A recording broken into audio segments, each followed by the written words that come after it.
if you have a young child, if you have a child when you're young, you have to know going in that you're going to get better and you're going to progress, but do the best you can. Welcome to the Business of Parenting podcast. Tune in as we discuss the principles of successful parenting as a business professional.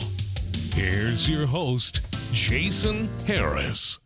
Hey, what's going on, Podcast Nation? It is Jason Harris here, and thank you for joining me on another episode of BOP, the Business of Parenting podcast, where I get to talk about anything and everything I want to talk when it comes to parenting.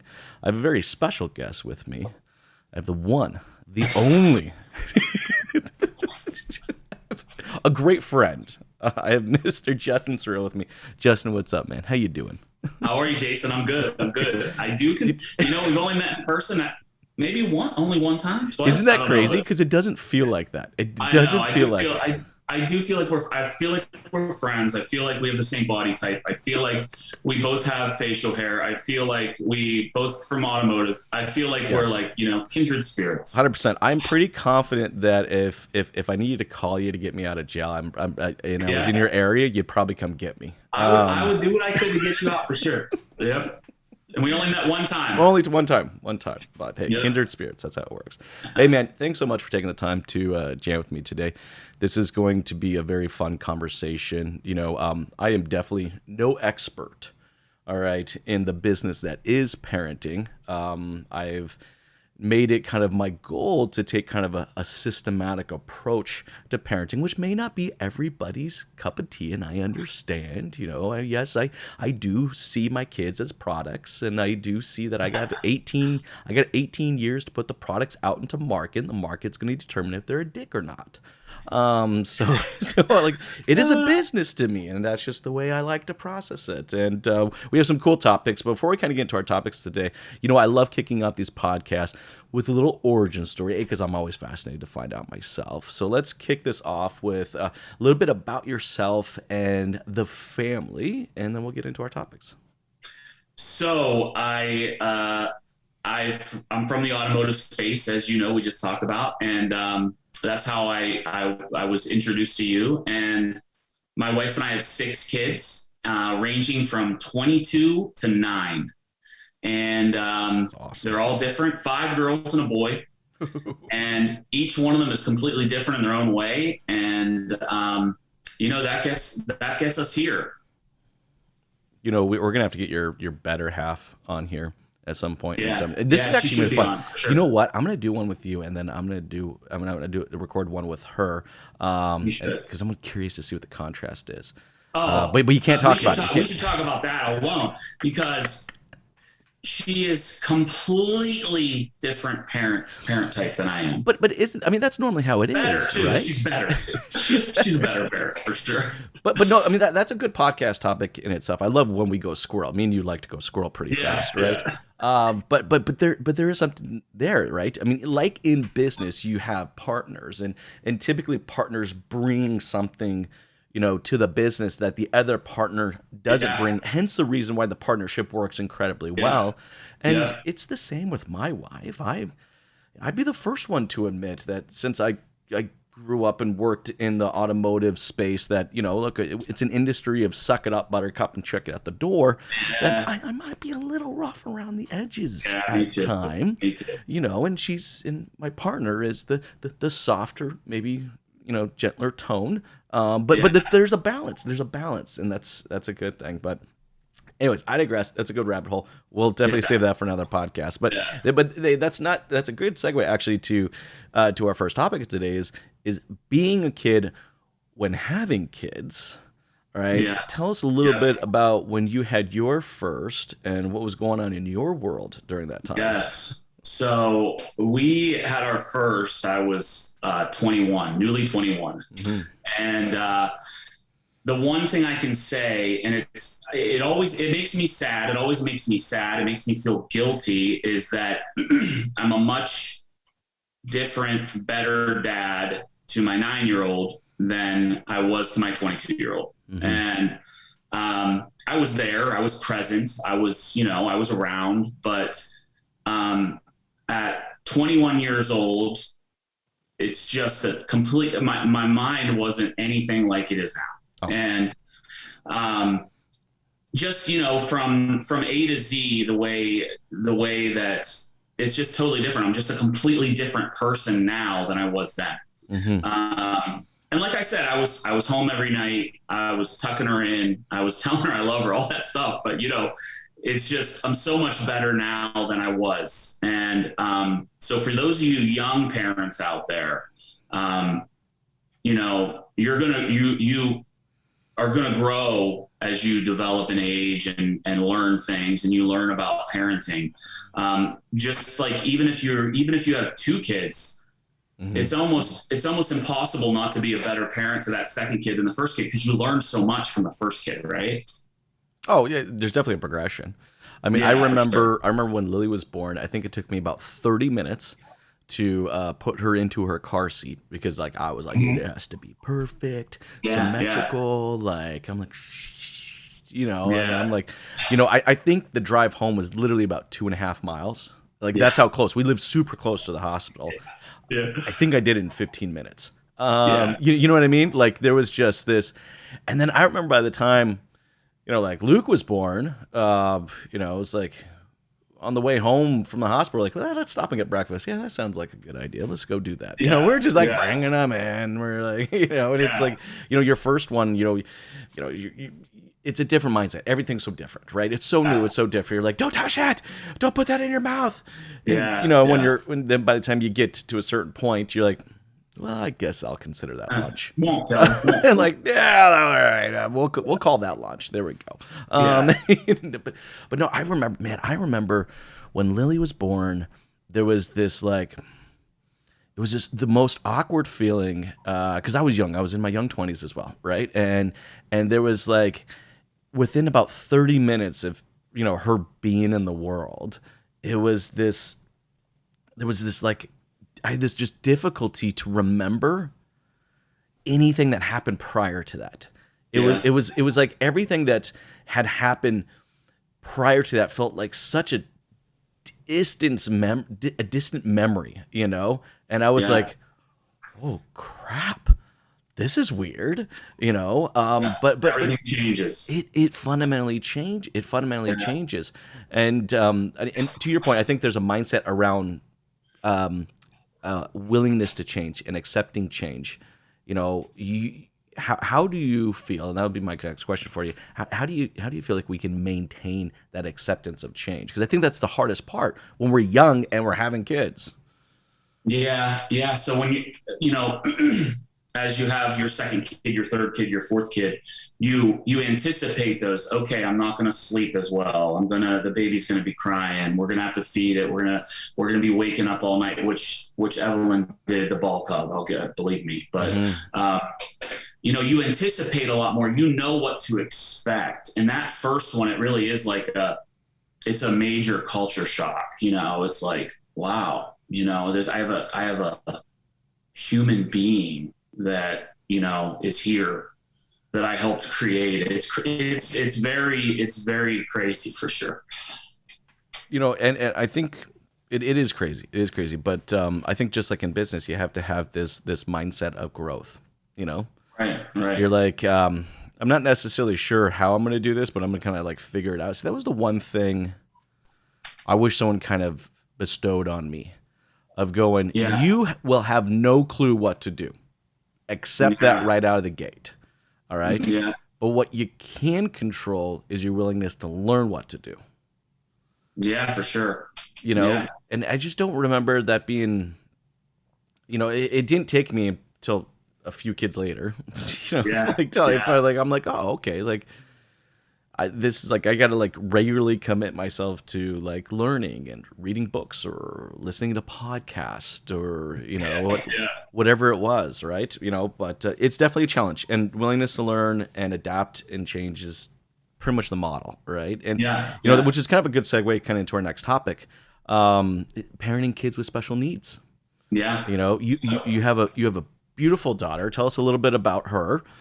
Yeah, so our youngest daughter has Down syndrome. She's 9 years old, and she is the best thing that ever happened to me. And, but she's a handful for sure. You know, she's parenting her. It really relates back to when you have your first child, those feelings that you have, wow, everything's different. Mm-hmm. It was the exact same feeling with my sixth child because everything was different, right? She was in the NICU for over 2 weeks, 2.5 weeks. And that, I mean, you know, having a child and you think, okay, a day or so after you get to take her home or him home. Mm-hmm. And then having to leave her there, that was brutal on myself and especially my wife, having to go home at night and leave her there. And that's just one little thing. We had to bring her home from the hospital on oxygen. You know, mm-hmm. She had to have an oxygen tube in because it's just, you know, just so many different things to deal with. And it was like my world was shook, you know? Oh, yeah. And now I realize, you know, she is the best thing that's ever happened to me, but she's a handful, man. I sleep with one eye open because you never know what she's doing. Well, look, I mean, I'm sure there's a lot of new things that you have to learn, right? Oh, yeah. You know, I know I've had this conversation now with a few other parents, you know, around special needs, and you know, there are things they had to, you know, embrace themselves that maybe wasn't natural, you know, to them. Yeah. For example, I remember having one conversation where it was routine. Like the routine mm-hmm. is like incredibly important. Absolutely. What are some of the things that you had to learn? Because it's a different game now. It's the same game, but it's a different game. Right? It is. So routine for my daughter, and I know every special need is different. Mm-hmm. But my daughter with Down syndrome, routine's very, very important to her. So last night, for about 4 weeks in the summertime, she goes to like a partial day school, which is really just for her to get her therapies, speech therapy, physical therapy, et cetera. And so in the summertime, we almost instantly, as soon as school's out, we kind of switch our schedule. We're usually really early to bed and early to rise through the school year. But in the summertime, as soon as school's out, we kind of flip that around a little bit. We'll stay up until, you know, I know it's not that late, but we'll stay up till 11 or 12. That's late for me. And we sleep in a little bit. You know, we'll get up at 9 sometimes. And so we knew that this summer school program was starting a few weeks ago, and we tried to, okay, now we've got to transition back to early to bed, early to rise. And it's been difficult because we can't get the sleep schedule right with her. So last night she was up a little later. We knew she had school this morning. She was up a little later than we would have wanted her to be up. And this morning was, you know, it was tough. There were tears for sure. But I mean, that is definitely a part of the business that is parenting. And also, mm-hmm. Look, an incredibly important lesson to learn, you know, not just in the business of parenting, but just in business in general. I mean, I remember, you know, when I first started my business, that routine, whatever. I came in as like the firefighter with like my hose ready, and it was just like, okay, let's go. Where's the fire? I'm coming in hot, you know, like, and that's how I operated my business for a long time. And you know what? I also got to be honest with you.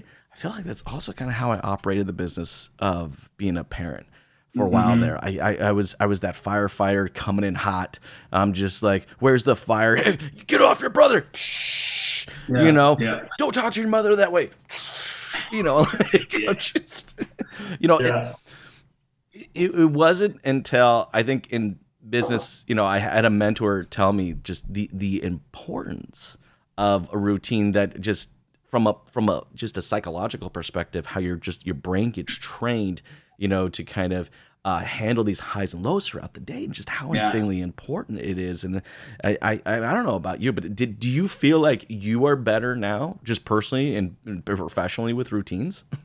Oh, for sure. I mean, I guess it was really, I guess COVID really got everybody in this calendar kick too. Yeah, that's a good point. And I think before, and I'm not saying a lot of people didn't use their calendar before COVID, but for me, that was when I really started using my calendar. I live and die by my calendar. I mean, I live and die by it. My oldest son, who's 21, he's home from the Army. He asked me last night if we could go fishing. Nice. And I said, absolutely. When do you want to go? And he said, Mondays are good for me with his schedule, whatever. He said, how about Monday evening? I'm like, perfect. I'm putting it on my calendar before I forget. And how this relates to your question is I'm saying, like, my calendar now is part of my routine. Oh, right? 100%. It's part of my routine. I use it. And I know you do. You've told me that. I remember you telling me one time that you'll schedule like a bedtime story or whatever in your calendar, right? Like I maintain regular times, right? So like, okay. I actually have given my kids access to my calendar. But awesome. I gotta be honest, this was actually by accident. This wasn't intentional. My kids' schooling and all of their stuff is on G Suite. So they use Gmail and Google for everything, right? And my business, we use G Suite for all of our email and calendars and stuff like that. And my daughter was using my laptop to do some schoolwork. So she had logged into her Gmail account. And at some point in time, I think the calendar recognized there were two like Gmails logged in and actually asked her if she wanted to sync the calendar with the other calendar. She just didn't know what it was. She hit yes, right? And then all of a sudden I started getting these notifications of like projects, like a history project. I'm like, I ain't got no history project. What is this? Like, I'm asking my team, I'm like, who's booking this, right? Like and ballet. And I'm like, what is this stuff? And I'm like, and I realized, but it was cool though. I actually realized that it was her calendar that was synced to mine. And I could see this, but it was a total accidental hack because now it allowed me to know what she was doing throughout the day. So then I would be asking her questions. Yeah. Like, hey, I know you got this project go. Yeah, exactly. You got this family, heritage presentation on Wednesday. Are you ready? Do you want to work with me a little bit on it? Or something like that. So because I don't think I would have had the routine of asking. Now I actually had it in front of me. So then what I decided one day is to reverse it backwards and let them see my calendar, which made it very interesting. I mean, they knew I was meeting with you this morning. They're like, oh, you're gonna talk with Justin tomorrow. I said, yeah. Who's Justin? It's like, well, who's Justin? And I did. I pulled it up.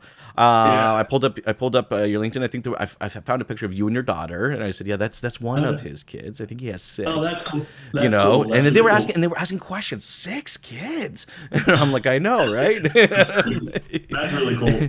That's a good idea, actually. And it's hacking it, right? Yeah, that's a really good idea to let them at your calendar. But I don't remember. I think we were in a think tank and you told me, I schedule my calendar like I have dinner scheduled with my kids or everything. I do. I remember saying that. I do. And there's another little hack there. Like I don't really need to slot out a 6 to 8 o'clock for dinner, but when I put it in my calendar, it allows me to hit the do not disturb button. Okay. Right. So it's not like, oh, it's 6 o'clock. I better go eat on dinner. Your phone. It turns on do not disturb. Yes. So is that through Gmail?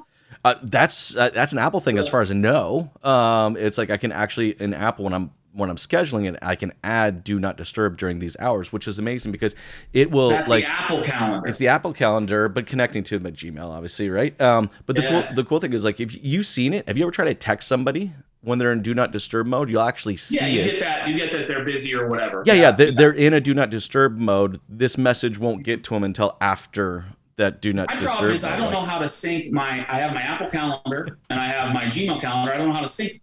Is there a way to? Absolutely, Justin. Different podcasts. 100%. Yeah. Well, I'm going to set you up. I'm going to send an IT guy to your place. All right, I need it. Well, this is a good segue into our next topic of training, coaching, and developing. Yeah. And I'm going to train you how to set up your calendar for you. No problem. I got you. But no, I think you have a very interesting perspective on this because you have a wide range of young people that you are parenting, between the ages of 9 to 22, and I find kids, will fall in and out of their needs between training, developing, and coaching. And I'd love to kind of get your perspective of how you kind of approach those three with your family. Yeah. So I'm very big. I've always been big on, I really just want my kids to be decent human beings, to be good people. I'm actually, and a lot of people are probably going to hate on this, but I guess it goes back to, and I think you probably know this about me, that I wasn't big on school, school. I was a C student and a college dropout. Right. And, I also, as well as I know that, you can be very successful in this world without school. 100%. I respect school. My oldest daughter's in college. My son is in pre-law at Pitt. I'm super proud of them. I want them to graduate. I encourage it. But I was always the dad who was like, just get C's and you're fine with me. But get a C on that test. But let's make sure that you're doing the right things, right? Like I had a rule. You never can't turn in your homework ever. Okay. That's my one rule. I like that. So don't ever miss a homework assignment, because it's your responsibility to do your homework. But then again, if the homework came back a C, I'd be like, great job, man. That's just how I thought about it. So that's actually cool though, because that makes them that gets them used to being comfortable with being uncomfortable, because you know that you're putting in something that's probably subpar because you had to wait till the very, very, very, very last minute to do it, right. But you still did it, like I love that. Sorry, continue. Yeah, that was a big thing for me with school, is like, I just want you, basically the rules are pass and always turn in your homework. Mm-hmm. And my daughter my daughter that's in California, she, what's funny is, every kid's different. Every kid was different at school, but, they all exceeded. They all got, one of them was like a kind of like a C student like I was, but the other older ones did great in school. They got all A's. And here I was telling them C's are fine with me, and they got all A's. Where when I grew up, I was expected more than a C, and then I got D's, Well, because their self-worth wasn't based on their performance or their results. Sorry, their self-worth was not based on their results. And I think that says a lot. I mean, look, we're definitely in a society where there is this expectation of results, and and to put that onto kids, I think is very difficult. And when you don't, it's like, look, you need to finish. You start something, you finish something. All right, that is more important than the results that come into it. It's no different. You played sports, it's like you leave it all on the field. It doesn't matter if you won the game or not. You still put it in there, and I think that says a lot. Sorry, go ahead, continue. No, that's good. That's good. So, my daughter that is in California, she has a full. So she, the first 2 years she transferred from a Pennsylvania school to a California school, and her second 2 years she got a full complete scholarship. And I'll never forget, I used to threaten her all the time when she was in high school that I was going to take her books and lock them up in my trunk, because she took it to a level where if it wasn't over a 4.0 on everything, she didn't feel like she was and it got her this scholarship, which is great. But I was always trying to say, no, that's not what life is about. Get a C on this test and let's go to a ball game or whatever, that's just how I looked at it. So the training, coaching, I guess I just really focus on, responsibility. That's a big thing to me. Yes. Responsibility. When you're old enough, get a job. As soon as you're old enough, you have to have a job. If you want to be here, you should have a job or go to school. Those are like some rules. It's either school or job. That stuff's all important to me. And I do have a great story about this. I mentioned to you earlier. I had a guy I worked for a very long time. He was part owner of this dealership, and he was very big on one-on-ones, right? In the automotive world, we do one-on-ones. So you sit with your sales associates and you you find out what's going on in their lives, you see how they're doing, and you talk to them about their deals, their leads, their unsold follow-up, right? And it's like a coaching session. And he was very big on one-on-ones, always bugging me. Come on, are you doing your one-on-ones? Are you doing your one-on-ones with your team? And I really, really gave him a hard time about this. I teased him about it because he had quite a few kids.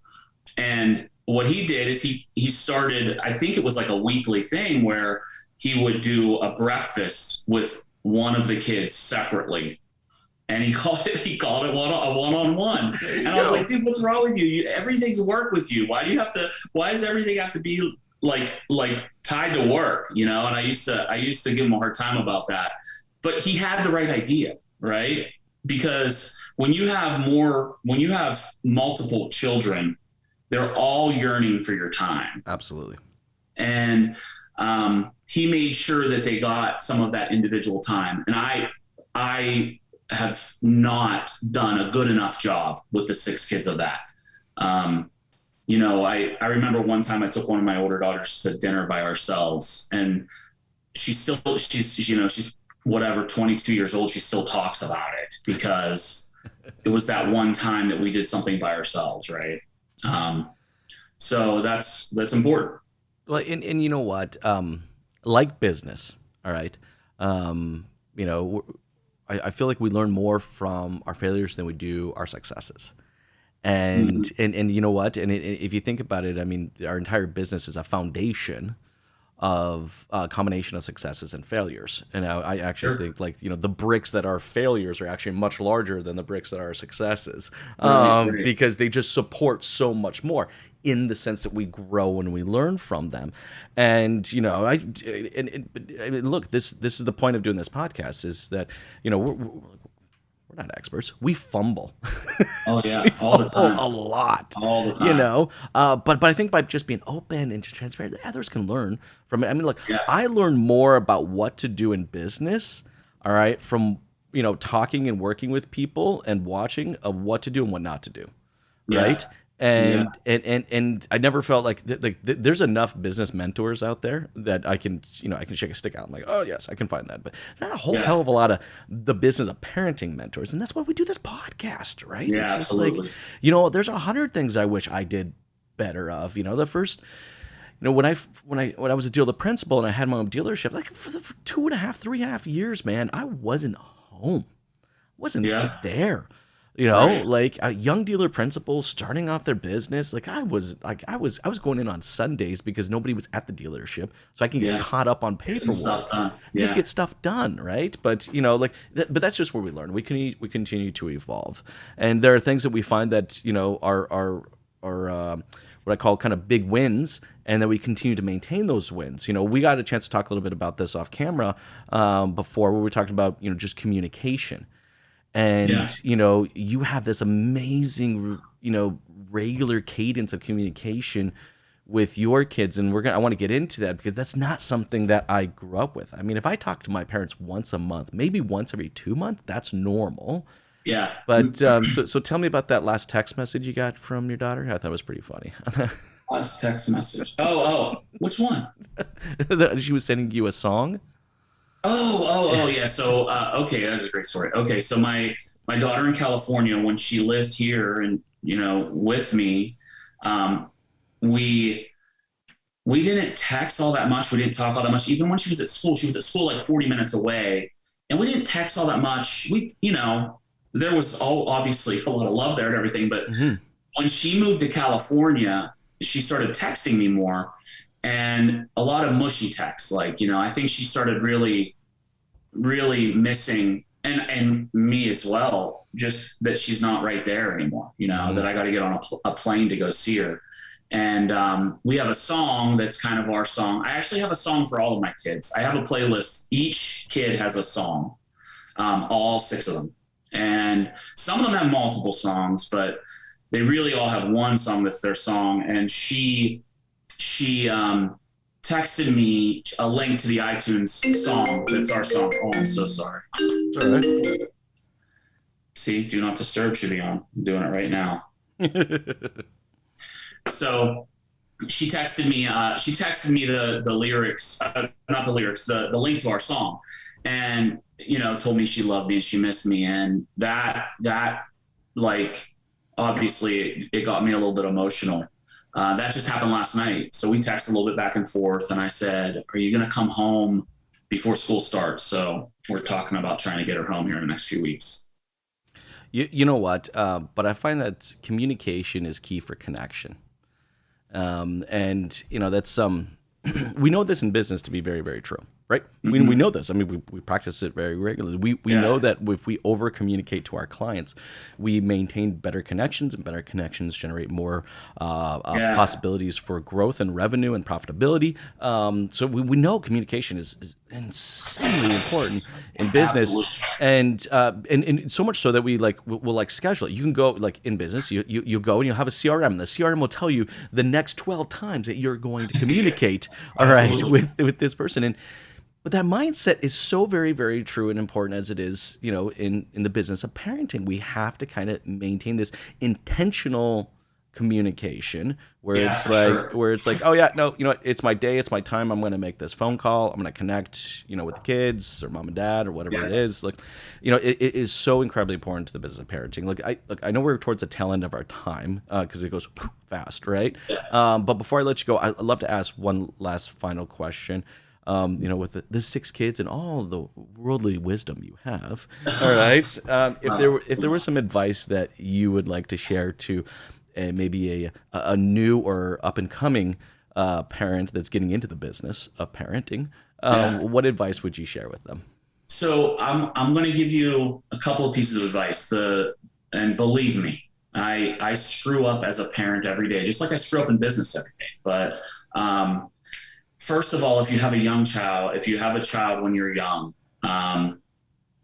you have to know going in that you're going to get better and you're going to progress, but do the best you can. Just do the best you can, and do everything in your power not to make those dumb mistakes. Like when I was 21 and was staying out with my buddies too late, drinking too much, and, had to, was hungover, all that stuff. Just avoid that stuff. Do the best you can, because you have serious responsibilities now. That's my first piece of advice. The second piece of advice, and I didn't start really doing this until my kids were, I don't know, maybe over 7, 8, 9, 10 years old. I started telling my kids I was sorry.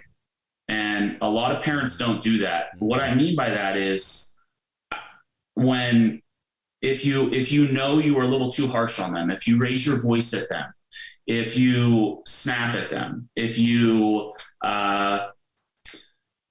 hurt their feelings, and when you do it, and you were too hard or too harsh on them, tell them you're sorry, because it goes so far with them. They will immediately forgive you. They'll immediately melt. And I do it all the time. And I did the same thing with my sales associates when I was at a dealership. Because I was brutal. I was brutal as a manager. But I would sometimes I'd be brutal, and I'd go up to them and say, "Hey, man, I'm sorry, I was so rough on you." Right? Those are my couple of pieces of advice. I think those go a long way. Well, and look, it's just pride, right? Like you just kind of have to put it aside and just be willing to accept the fact that you made a mistake. But it's one thing to accept it for yourself. It's acknowledging your mistake goes a long ways, man. Absolutely. I'm 100% with you. I wish that's something I've learned to do. I still don't do it perfectly. I will 100% admit that I am not 100% great at executing on that. But I appreciate that, because that even reminds me that I need to, and I'm telling you, it goes so far. Like I was on a call with my business partner Derek, and we're on a phone call, and it was an important call at the time. I don't know if we were closing a deal. I don't remember what it was about, but my daughter, she was probably 10 or 11 at the time, and she kind of kept interrupting, and she kept interrupting, and I just lumped her up. I lit her up. and Derek said, "Hang up the phone, go make things right with your daughter." And I'm like, I want to do just that, So I got off the phone, and I went to say, "Hey, I'm really sorry." Gave her a hug. "I'm really sorry. I yelled at you. That was uncalled for. I'm sorry." It was wrong of her to interrupt my phone call too, but and I taught her that, but I shouldn't have snapped at her, Well, it's teaching her that there are ways to respond or react, and I should have responded rather than reacting. And that's okay. It's okay. It's what business parenting is, and also running a business. It's a whole other thing too when you're running a business out of your house. Oh man, yeah, I can tell you all about that, right? Yeah, and you're parenting while you're running a business. You got two businesses in the same house at the exact same time. Now that's another podcast topic we'll have to jam about. Hey Justin, man, thank you so much for taking the time to jam with me today. I can't tell you how much I appreciate you just being open and honest and just real about the whole thing. For everybody out there watching and listening right now, what is the best way to connect with you and kind of follow along with your journey? LinkedIn is my main platform. Justin Searle. You can email me, call me, text me. Check out our websites, thinkadgroup.com and trustsalt.com. My phone number, my email's everywhere. I'm easy to find. So awesome. Anybody wants to talk or connect or need some help with parenting, especially young parents, I'm definitely not the best, but I can tell you what mistakes I've made and how not to make them on your end.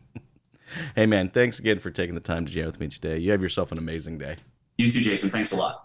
Thanks for tuning in to the Business of Parenting podcast with your host, Jason Harris. Don't want to miss new content? Be sure to check out the full podcast library at strategywithjason.com to stay in the know. Remember to like, comment, and subscribe. Happy podcasting.